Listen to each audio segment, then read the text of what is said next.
¿Qué tal, amigos? Estamos de nuevo en vivo en Hora 60, este canal de contenidos audiovisuales, y estamos con Puentes de Papel, este programa donde nos tomamos una horita para hablar, como siempre digo, de poesía, para hablar de cosas que tienen que ver con la poesía, con los movimientos, con los autores.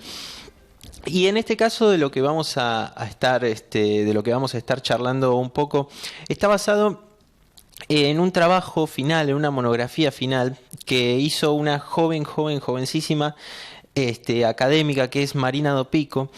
Ella termina su diplomatura en la UNSAM hace bastante poco, sobre literatura inglesa, sobre literatura, sí, sobre todo sobre literatura en inglés, pero creo que la carrera es sobre literatura inglesa en sí. Y bueno, y tuvo la amabilidad, y tuve la suerte también de que me pasara su trabajo relativo, ¿no?, a ese final de la carrera.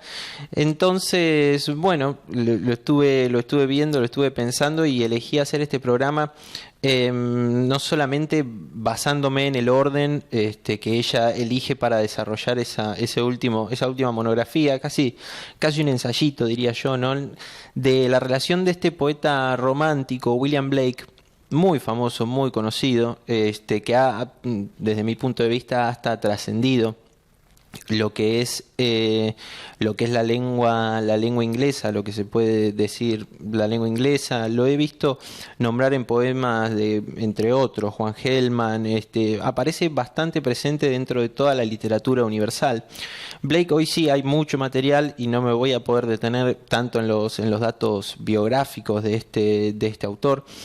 Pero lo que sí puedo decir es que fue un romántico inglés del movimiento del romanticismo, ¿no? Esa exaltación del yo que reacciona frente al racionalismo que surge en la Ilustración, ¿no?, con ese tema del culto a la razón, del hombre, ¿no?, la diosa razón, se llegó a decir en aquellos momentos. Bueno, este romanticismo surge exaltando las pasiones, ¿no es cierto?, la exaltación de los sentimientos y las pasiones del yo lírico que escribe, ¿no? Es un movimiento sobre todo que se da en poesía, y especialmente en los países, en Alemania y en Inglaterra, muy especialmente, y que después va a tener, bueno, una enorme influencia sobre lo que son las vanguardias. Este Blake va a ser un desconocido durante toda su vida, ¿no es cierto?, y después su obra va a trascender, como pasa muchas veces dentro del mundo,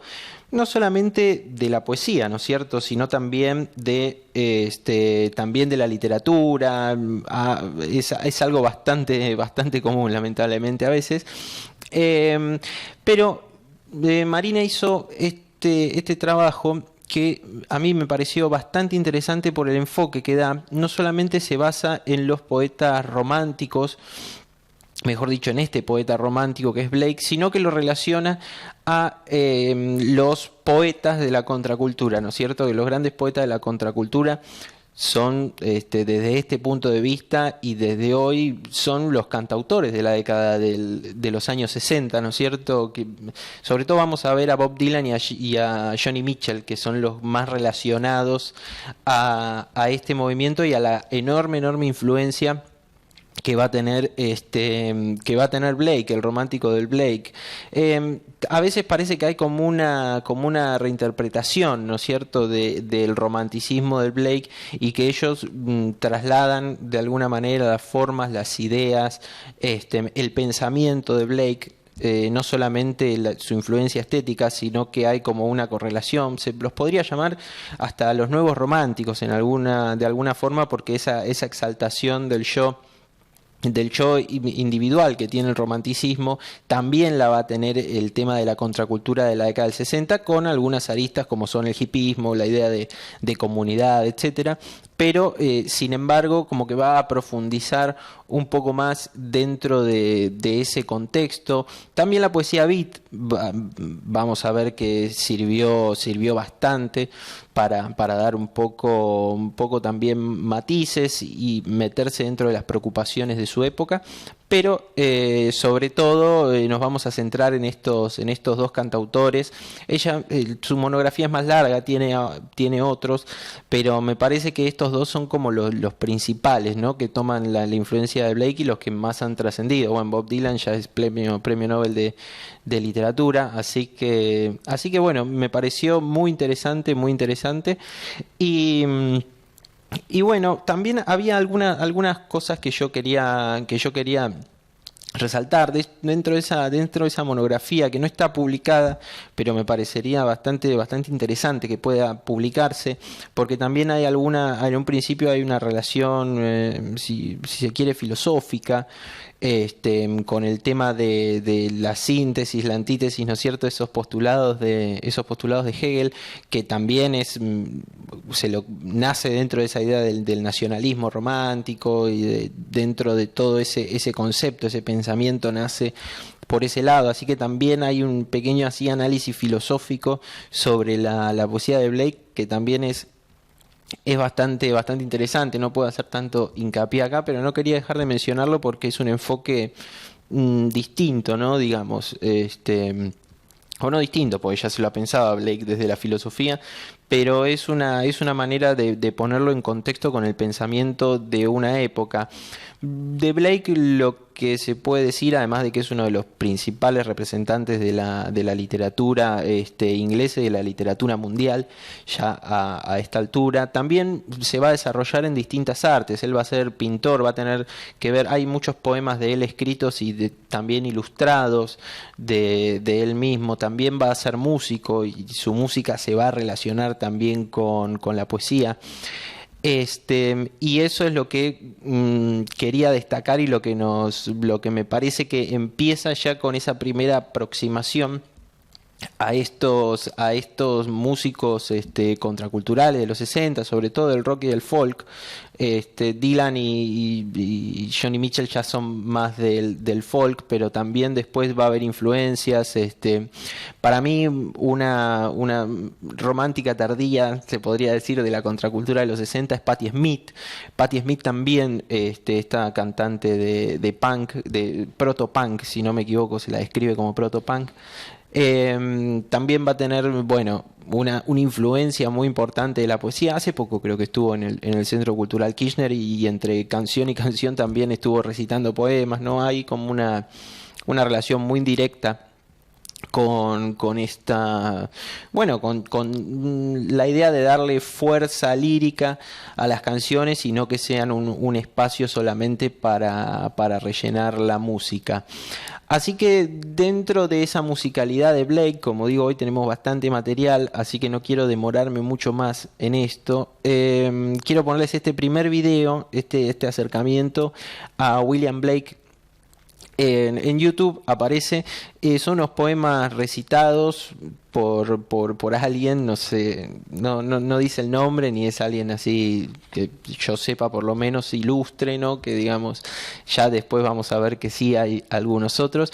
Pero para que vayamos entendiendo, está en inglés el poema, pero para que vayamos viendo un poquito y adentrándonos en la música de lo que supone, ¿no es cierto?, la música en el verso, ¿no?, de Blake. Así que lo vemos y ya volvemos. Recién algún recitado, ¿no?, de esta poesía de Blake para ir adentrándonos un poco en ese mundo musical, ¿no?, que supone Blake. Y mirando acá el trabajo, es un trabajo donde se cita mucho a Fairchild, que es uno de los críticos literarios que va a hacer un trabajo sobre la obra, sobre la no interpretación, pero sí sobre digamos, a darle un poco más de matices o agregar un poquito más sobre lo que se puede decir de los versos de Blake. Este hombre decía, ¿no?, que se encuentra una trinidad, ¿no es cierto?, una trinidad importante dentro de la obra de Blake, que son la poesía, la música y la pintura. Se retroalimentan constantemente. Esto es lo para mí lo más interesante de Blake. Hoy es como veíamos la emisión pasada con Eielson o con otro tipo de autores, es como que esta relación a veces está, no diría superada o asumida, porque cada poeta tiene su voz particular y construye desde donde puede, pero en ese momento realmente decirlo de esa forma era como bastante romántico, ¿no es cierto? Valga la redundancia, ¿no? El tema de juntar tres tipos de artes y hacer que se interrelacionen entre sí. Si bien el verso ya, bueno, ya veníamos con una tradición larga como son los salmos de la Biblia, también hay mucho de Blake relacionado con la Biblia y con la contracultura esta de los 60, en las letras, en todo esto. Pero al mismo tiempo me parece que hay una exaltación de la relación que puede haber y que hay, de hecho, en estas distintas artes, ¿no es cierto? Y esto es algo que lo recalcaba el trabajo y que a mí me parecía importante ir viéndolo, ¿no? Es como de alguna manera la proposición que se hace desde el romanticismo para empezar a construir poesía de alguna manera, ¿no? Ese genio solo, bueno, hay un montón de ensayos y de trabajo que tienen que ver como el romanticismo es un fenómeno muy estudiado, ¿no? Pero ese genio solo inspirado, ¿no? La imagen del creador individual con ese propio mundo, con ese propio yo, se ve muy emparentado y muy dentro del mundo de la creación, ¿no? De la creación de un cosmos. Blake ve también en esa música, ve cómo la aparición de lo sagrado se manifiesta a través de la música. Entonces para él la música va a ser esa conexión con el ser superior o el ser divino. Él era muy espiritual en su poesía, también en su música, en su forma de ser más que nada. Entonces va a tener una gran influencia, ¿no es cierto?, de todos estos, digamos, de este pensamiento de alguna manera sagrado, ¿no? Va a hablar, recién, bueno, este crítico hablaba de la Trinidad, ¿no? No es casualidad estas referencias, sin embargo, tengo entendido que él va a ser bastante crítico de la religión institucionalizada, ¿no es cierto? Sino que, bueno, como buen romántico, defendía un camino espiritual un poco más singular y más propio relacionado con la experiencia, ¿no? La inocencia de la experiencia es el gran libro de Blake. Pero bueno, no, canciones de la experiencia, pero bueno, también hay bastante de esto. Y bueno, esto era más o menos lo que quería repasar de la música para leer algunos poemas y después ya sí pasar a ver cuál es la relación entre esta contracultura de los 60, cuál es la visión que tienen en ese momento el movimiento hippie o esta nueva juventud que se está gestando, pues se gesta mucho antes de que aparezca el movimiento hippie ya en la segunda mitad de los 60. Pero bueno, antes de pasar a eso quería leer algunos poemas de William Blake para, bueno, entrar un poco, ¿no? en contexto y no irnos sin haber tocado un poquito, ¿no es cierto?, a Blake de esta manera. Este poema es uno de los que apareció recién en el video, se llama Un árbol venenoso. Dice: estaba enojado con mi amigo, le manifesté mi ira. La ira terminó. Estaba enojado con mi enemigo. Me quedé callado y mi ira aumentó. En el miedo la fui regando, de noche y de día con mis lágrimas. Con sonrisas la fui asoleando. Y con sutiles y arteras estratagemas, así creció de día y de noche, hasta volverse una brillante manzana. Y mi enemigo observó su brillo, y supo que era mía, y furtivo entró a mi jardín, cuando la noche envolvió al follaje. Por la mañana satisfecho vi a mi enemigo exánime bajo el árbol. Y este que sigue también estaba dentro del video, que se llama La rosa enferma, es uno de los poemas más citados y más conocidos de William Blake, y bueno, y que dice así, ¿no es cierto?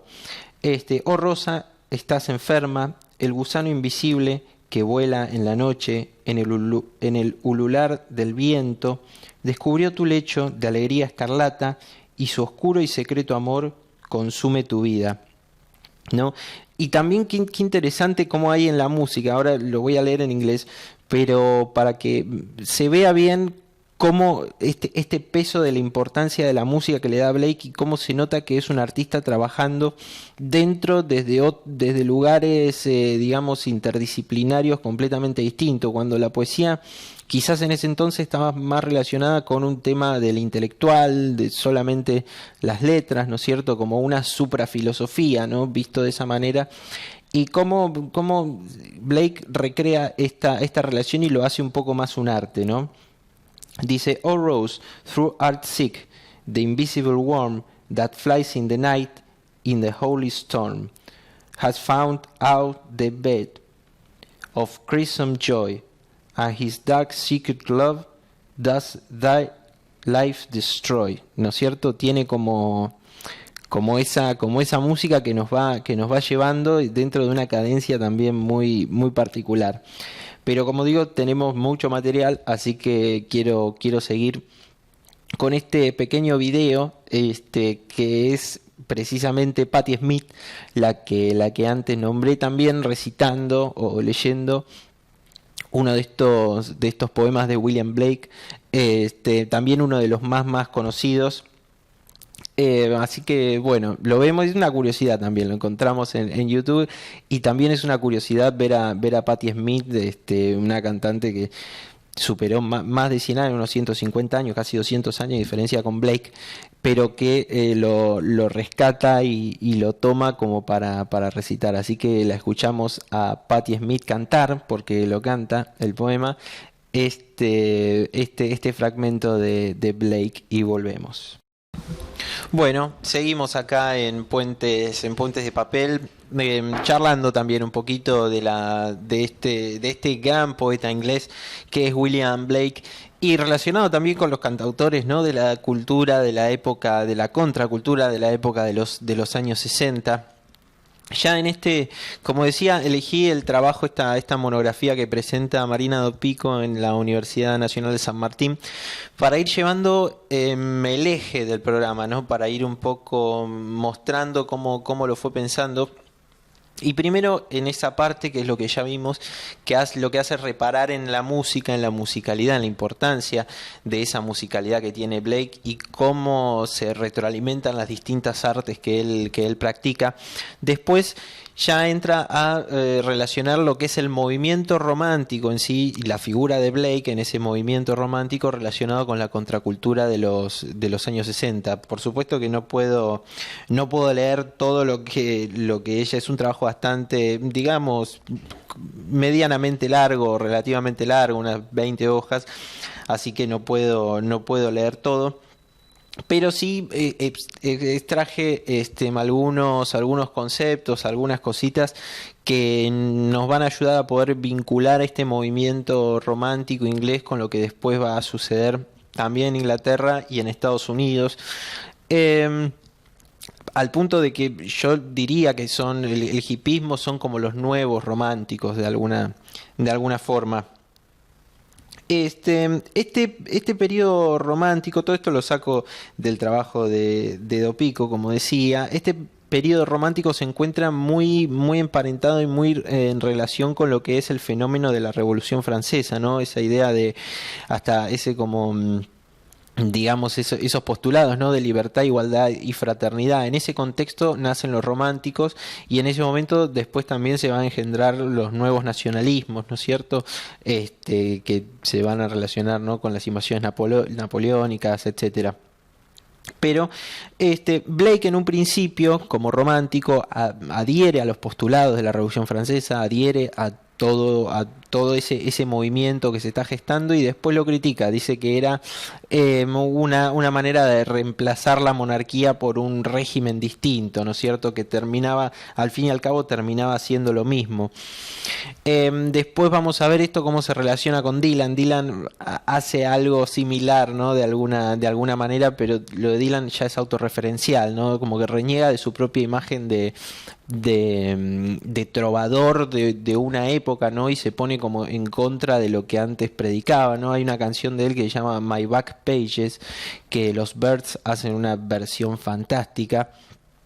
Y que, bueno, va en esa línea, ¿no? Va comentando de una manera, una poesía para mí, creo que es la mejor canción en términos de poesía de Dylan, o la que yo conozco por lo menos, que más me parece que tiene una poesía muy elevada, donde él de alguna manera reniega de sí mismo y hasta como que, digamos, ¿no? Se burla un poquito, ¿no? Dice, en ese momento era más viejo y ahora soy más joven, ¿no? Esa visión. Bueno, a Blake en ese sentido, en algún sentido le pasa lo mismo, ¿no es cierto? De que va a darse cuenta de los frutos de sus ideas, o que apoyaba algo que al final terminó siendo algo, otra cosa, ¿no? Algo distinto. También hay algo muy curioso con el tema de Blake, que es que ya empieza a aparecer o empieza a vislumbrarse dentro de los primeros románticos la idea del fuera de la ley, ¿no? Del que critica por ejemplo, Blake es muy crítico del fenómeno de la revolución industrial, de las condiciones de explotación de los hombres. Tiene como un tono a veces un poco apocalíptico, ¿no es cierto?, de lo que va a suceder en el futuro, ¿no? Y critica esa idea de mercado, esa idea de producción, las condiciones de explotación. Y esto también va a pasar, ¿no es cierto?, dentro de la década del 60, ¿no? Como una manera de colocarse al margen, o el marginado voluntariamente, ¿no es cierto? La idea del poeta como marginado voluntariamente de la sociedad se gesta dentro del romanticismo, y es algo que se ve en la poesía de Blake, se ve no tanto en su persona, como ya vimos con Baudelaire, con esos personajes que ya sí son marginados, y van hasta crear como una especie de, digamos, cultura o una especie de culto sobre esa idea. Pero Blake, dentro de sus posiciones, se va a enfrentar muy duramente contra los paradigmas reinantes de ese entonces, ¿no es cierto? Lo mismo que hace, no casualmente, en este sentido el hipismo, ¿no? Nacido desde el hipismo y el folk también, ¿no? Nacido desde una idealización a un mundo que podría ser mejor y que no se encuentra dentro de la realidad, ¿no es cierto? Se dice que muchos románticos se suicidaban muy jóvenes, precisamente por esa idea de idealización, ¿no es cierto? Idealizaban un mundo que no existía, y que después, al chocarse con la realidad, se daban cuenta que la realidad era ríspida, era de otra manera, y terminaban suicidándose bastante jóvenes, ¿no es cierto? En el hipismo también hay, si se puede decir, la idealización de un mundo, ¿no? Un mundo de fraternidad, un mundo de libertad, un mundo que no tenga de alguna manera, que no sea todo tan programado. Pienso en esto y me acuerdo de las consignas del Mayo francés, ¿no? Que el movimiento hippie, si bien es un movimiento intelectual muy francés, pero que tiene alguna influencia del movimiento hippie en este sentido.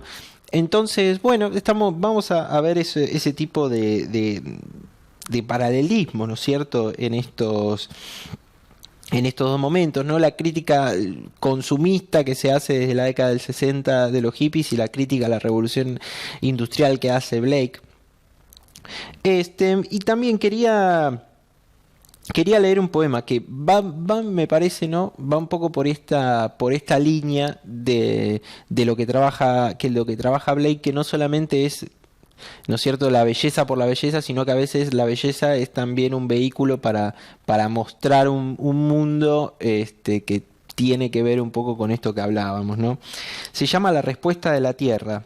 Dice: la tierra alzó la cabeza desde la oscuridad lúgubre y pavorosa, ausente de luz, pétrea, espantosa, con los cabellos cubiertos de gris desesperación.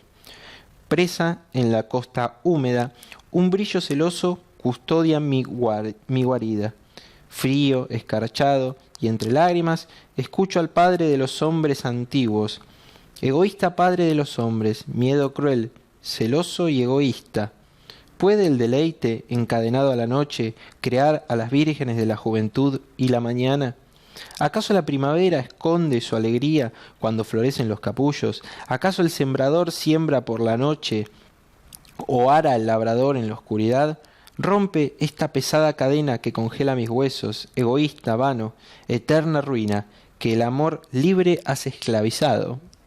Es increíble cómo aparece la idea de amor libre, dicho de esa manera, a principios del siglo XIX, ¿no? Que es una de las consignas que después va a retomar esta contracultura, ¿no? Y con esas metáforas, ¿no? Como enfrentado a la oscuridad como lo prohibido, ¿no es cierto? Y esa luz, ¿no es cierto?, de vivir la alegría de alguna manera de la libertad de uno mismo, de poder salir, liberarse y encontrarse con los demás, ¿no? Que se propone en este poema, es lo que después terminan haciendo los hippies, ¿no? En ese sentido me parece que hay como un nuevo romanticismo gestando, y cuando hablo de nuevo romanticismo me refiero sobre todo a esto. Me parece que este poema también lo explicita muy bien, ¿no? ¿Acaso la primavera esconde su alegría cuando florecen los capullos? Quiero decir, la idea esta del capullo, relacionar la flor con la sexualidad y la sexualidad con la belleza, después a lo largo del siglo XX lo hemos visto muchísimo, y lo hemos visto también en los simbolistas franceses, que siempre nombro, pero algún día le dedicaremos algún programa. Pero ya Blake ya lo iba trabajando desde ese lugar, y ya iba cuestionando a su sociedad y los paradigmas morales, en este caso de su sociedad, en ese entonces, que después los hippies, bueno, motivados ya por la guerra de Vietnam, ya aparecen en otro contexto, pero retoman estos postulados dándole una concepción más siglo XX, ¿no? Más propia y más de esa juventud que nace. Así que bueno, podríamos seguir hablando, pero el tiempo apremia, y quiero seguir hablando un poquito después de la relación de Blake y Bob Dylan, de Blake y Joni Mitchell, en sus letras, también en su manera de ver el mundo. Se los puede decir, no sé si herederos, pero sí que descienden, ¿no? Que son un pasito más sobre el pensamiento de Blake, o sobre estas cosas que vemos en Blake. Así que, como siempre digo, se podría decir bastante más, pero el tiempo apremia.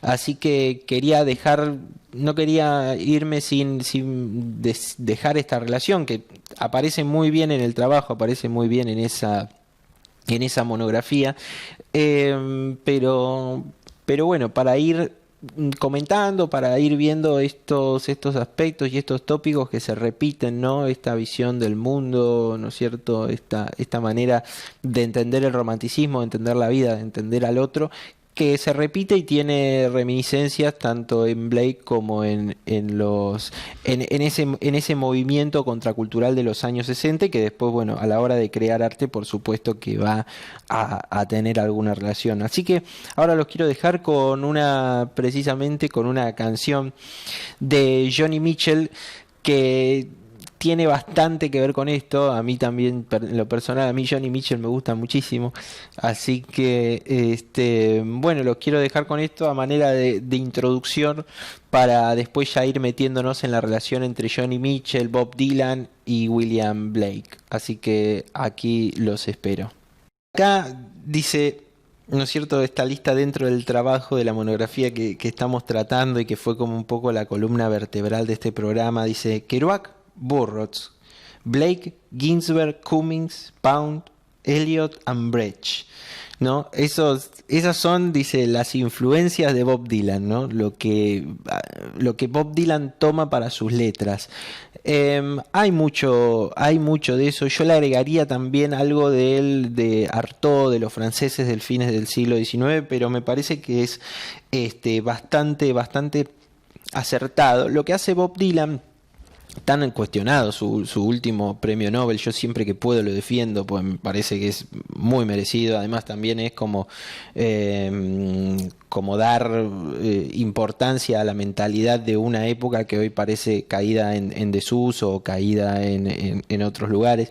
Me parece importante también como símbolo, pero sin duda que como autor y como poeta particularmente, tiene un peso para mí importantísimo e innegable.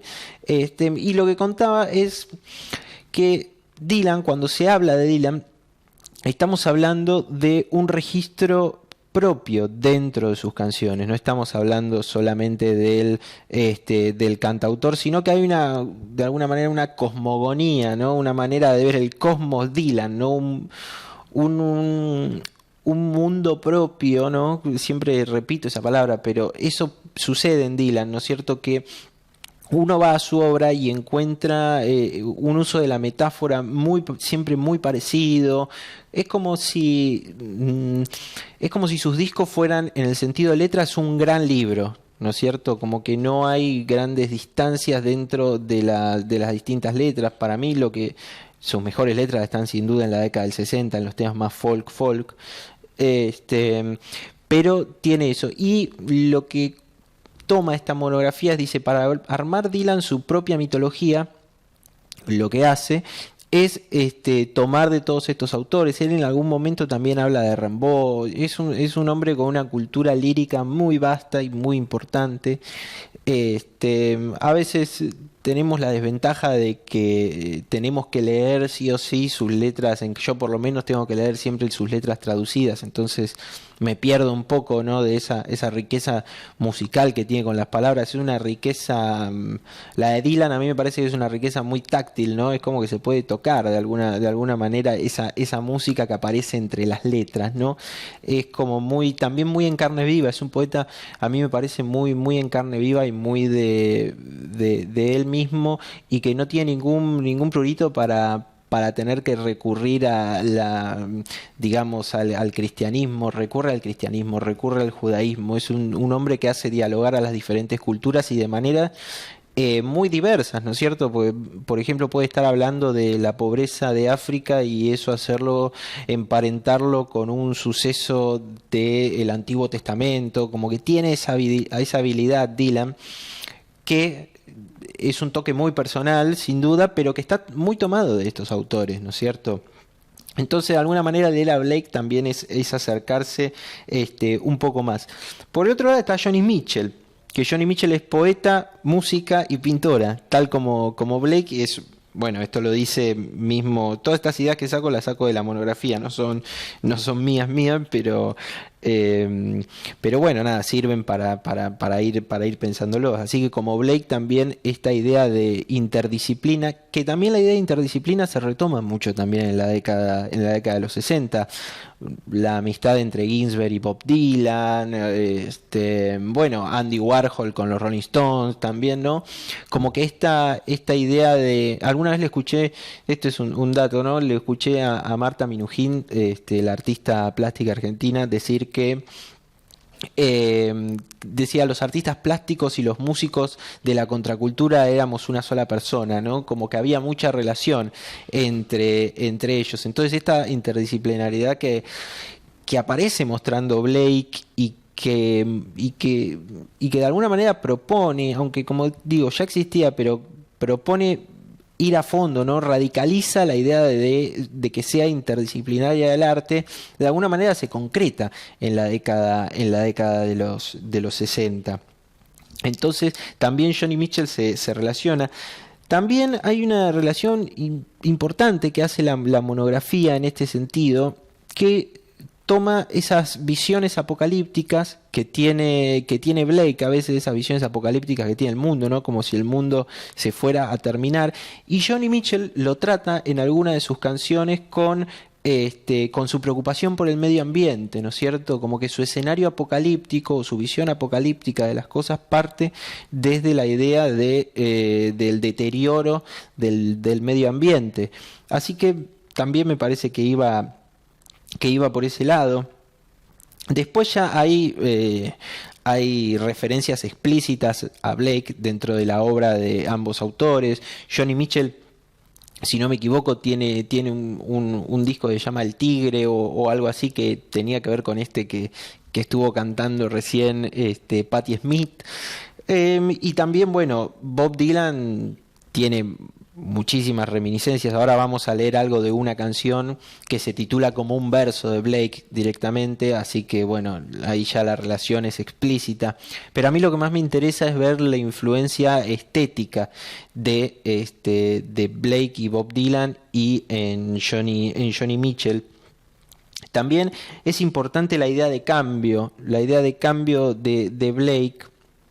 Esto debería irlo acompañando con algunos versos, pero bueno, como siempre digo, con el tiempo elegí lo que más me parecía. Supongo que después cada uno puede ir leyendo, ir interiorizándose, pero para tener una idea, ¿no? Esta idea de cambio que tiene Bob Dylan, ¿no? Esa canción del año 1962 de Times Are Changing, ¿no? Los tiempos están cambiando, donde él advierte a los periodistas, a los padres, advierte a todos de bueno, estén atentos porque esto está cambiando. Blake también vive en esa gran época de cambios, a la que ve primero con buenos ojos y después con una crítica bastante importante.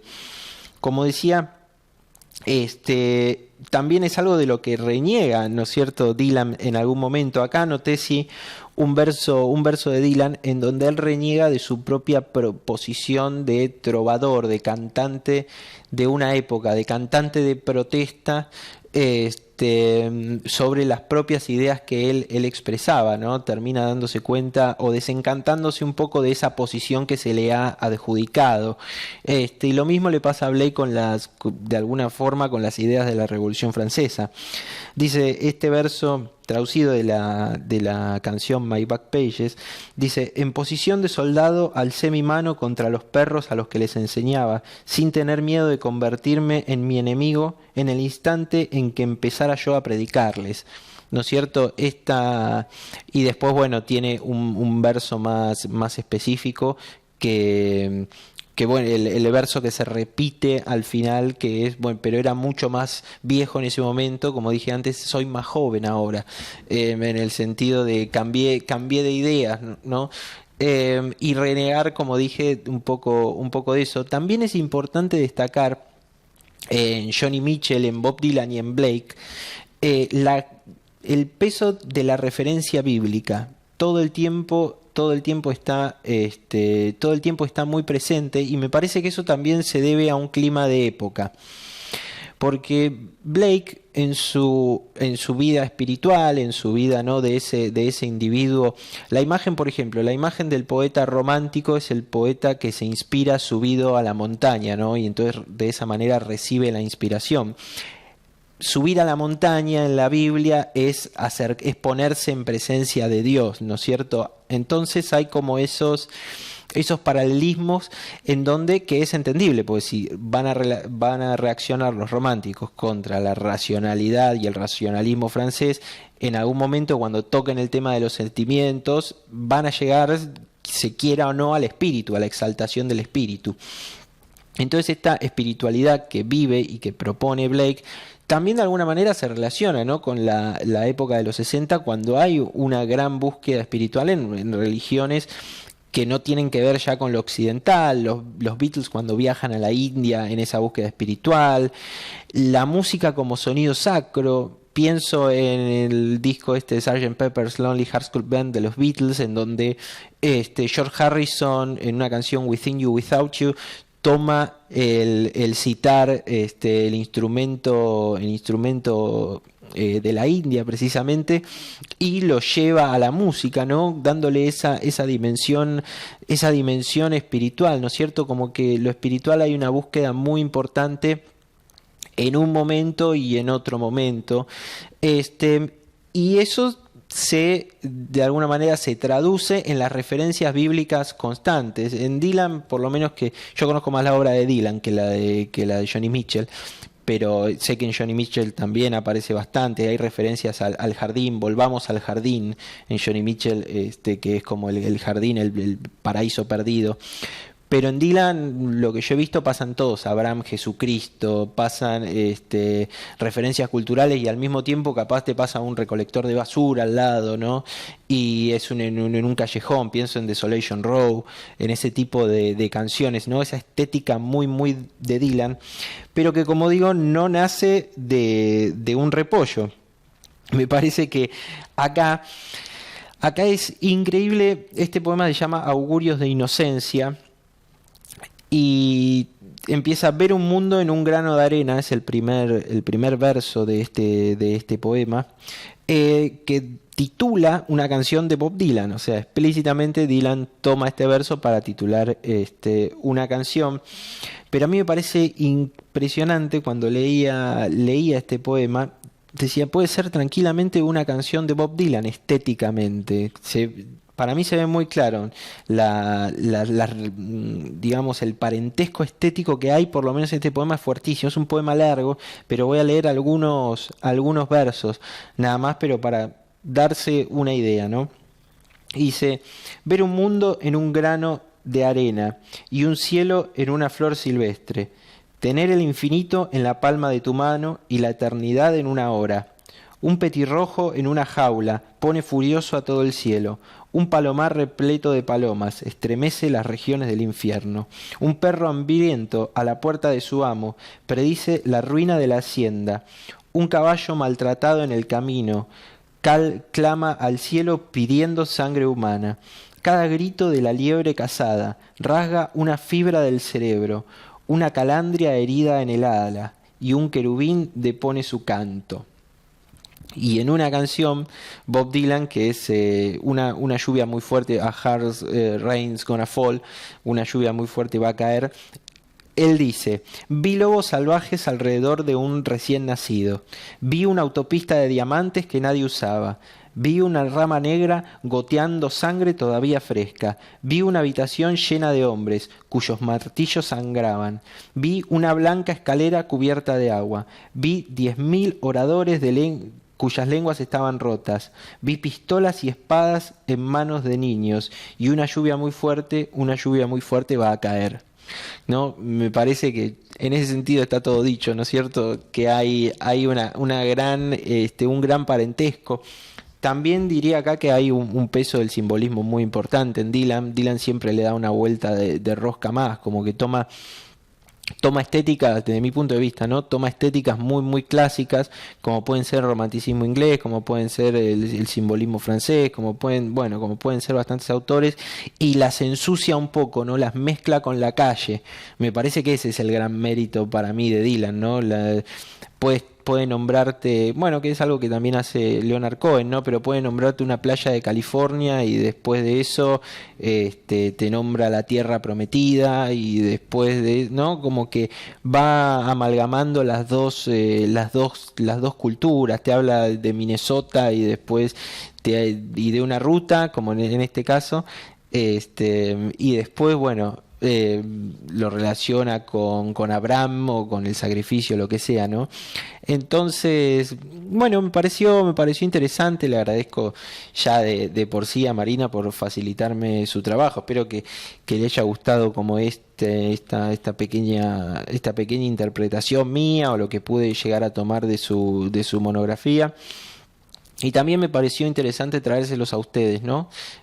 Poder comentarles un poco y poder mostrarles un poquito de qué va estos dos grandísimos poetas que son Johnny Mitchell y Bob Dylan, y también ya histórico y absoluto genio que es William Blake, y como siempre, eso es una obsesión quizá muy personal mía, ¿no? Pero el ir viendo cómo lo que ya pasó o los autores que ya pasaron siguen repercutiendo en el hoy. No es que es una historia terminada y ya no tiene nada que ver, ¿no? El desafío me parece que pasa por otro lado, no en eliminarlos ni en atacarlos, sino aprender. Me parece que es lo que han hecho estos autores, y como movida contracultural, el romanticismo y la década de los 60 sin duda tiene una gran relación, hasta de continuidad, diría.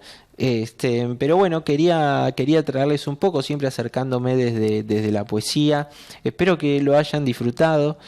Me quedan bastante cosas por decir y bastantes cosas para ir pensando, pero bueno, también estuve hablando mucho de este bloque y quiero dejarlos un poco tranquilos escuchando una canción de Bob Dylan que es Highway 61 Revisited. en donde aparecen todas estas referencias bíblicas, todo esto que estuvimos hablando es una letra para leer como si fuera un poema. Así que bueno, es su versión en vivo, así que espero que la disfruten y nos vemos la semana que viene. Ahora cambiamos de horario, esto es Puente de Papel, soy Agustín Mazzini, estamos en el canal de contenidos online Hora 60 y los espero el miércoles de la semana que viene. Gracias por estar ahí.